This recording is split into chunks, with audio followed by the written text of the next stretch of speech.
Easy given what the players did in September, or is it more difficult because you've had other food for thought?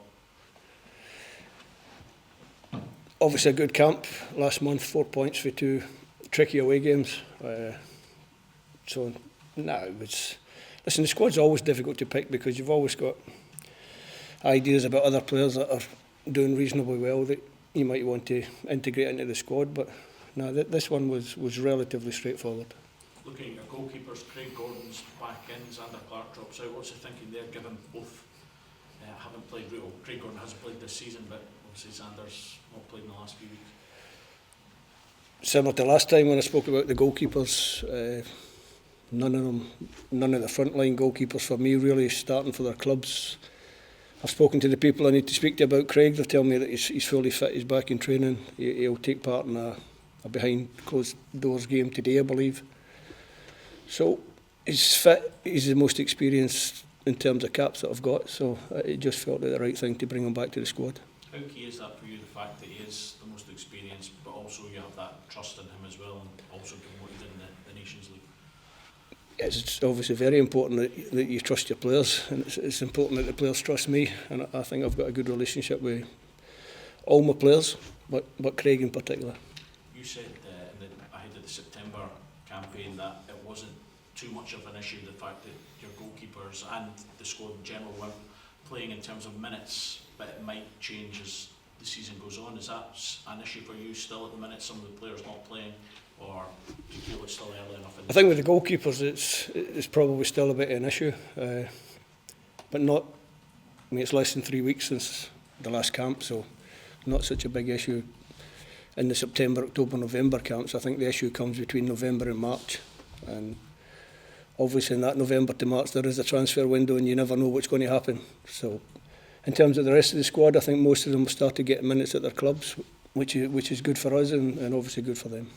How close was Shankland getting in the squad, given Hearts, the way they're playing, practice scoring goals? Yeah, always close. I know Lawrence very well. I know what he can bring to the squad.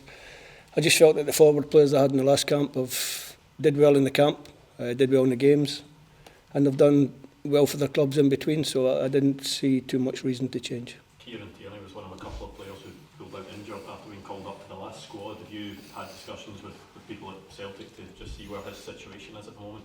No. I tend not to contact clubs. I watch the minutes that the players are getting. Obviously Kieran's been fit.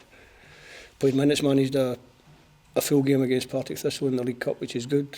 So no issues.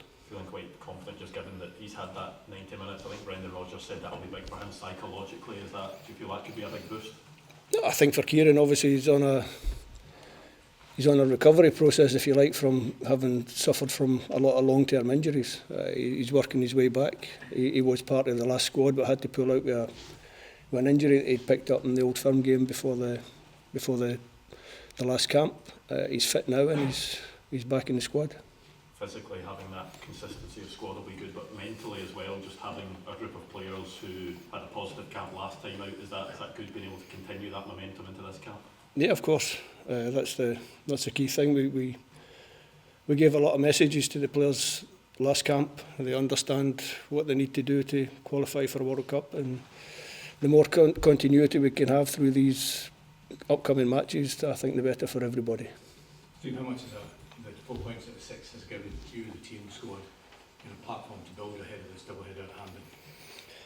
2 away games, you're probably looking at them and thinking that 4 points would be the minimum that we would want to take for the games. So we managed to get the 4 points. It gives us a good platform going into 2 home games. And obviously the 2 home games are important as well. But then you go to November, there's 2 more games and they're going to be important. So the whole process is truncated in a short period of time, but we understand what we have to do. You said it was a straightforward squad. Obviously last squad was 25 players, this squad is 23, Dom and Maxwell out. It gives you a thinking why not adding potentially 2 in other places? 2 away games last time, so I felt it was better to take a slightly larger squad away, because if you need to call players up to your squad when you've travelled away, it's a little bit more difficult. 2 home games this time, it's easy to call boys up as and when required. Steve, you talked about the continuity. Does the condensed format of the group help with that? Do you prefer that?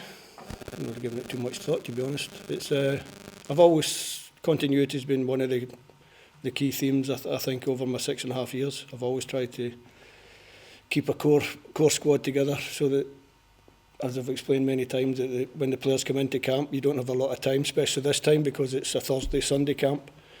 So most of the boys will play Saturday, Sunday over the weekend, so you don't get very much time on the training pitch. So continuity in terms of a Thursday camp, certainly when your first game's on a Thursday, is very important. You said 4 points going in, you thought would have been a good target, and you delivered that. Is 6 points the target? Because that put you in a fantastic... Of course, 2 home games has got to be, you've got to target 6 points, and hopefully that's what we can get. Oliver Burke seems to be going along all right in the Bundesliga. I know you won't base selection off the basis of one game that he scored a hat-trick, but is he a guy that you've had in mind recently? I think about all these players, people seem to think that because I tend to pick the same players more often than not, people think that I don't look outside, I don't look at other options. I'm always looking at other options because you never know when you're going to get injuries, suspensions, and when you're going to have to call people into your squad. So yeah, I got a lot of text messages when Ollie got that hat-trick, and it was good to see because obviously he's a big talent. He was in some of my earlier squads. He sort of drifted a little bit over the last 5 years, but if he can find a home and settle down and play well week in, week out, then that'll be good for Ollie.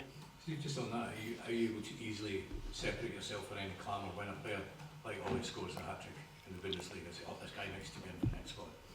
Pretty easy, I've got to be honest. Yeah. Obviously 2 big games at Hampden coming up. Tartan Army come out with the numbers. How important is it that you get their backing for 2 crucial games? We always get their backing. Got no doubts about that. They know how important the 2 games are. The players know how important the 2 games are. If the Tartan Army comes here and they're in full voice, and we'll try and make sure that the players on the pitch give them a lot to shout about. The last couple of games here, Steve, have not been great for the Tartan Army coming here. Is that something that does that add fuel to going out and getting the results this time around? Yeah, the players know that their last couple of home performances haven't been good, so that'll be in the back of their minds as well. And if that's more fuel, if that's the words you want to use, then yeah, we'll use that. Okay, thank you. Now on to Written, if that's okay. Steve mentioned the previous games here, and obviously the Greece game.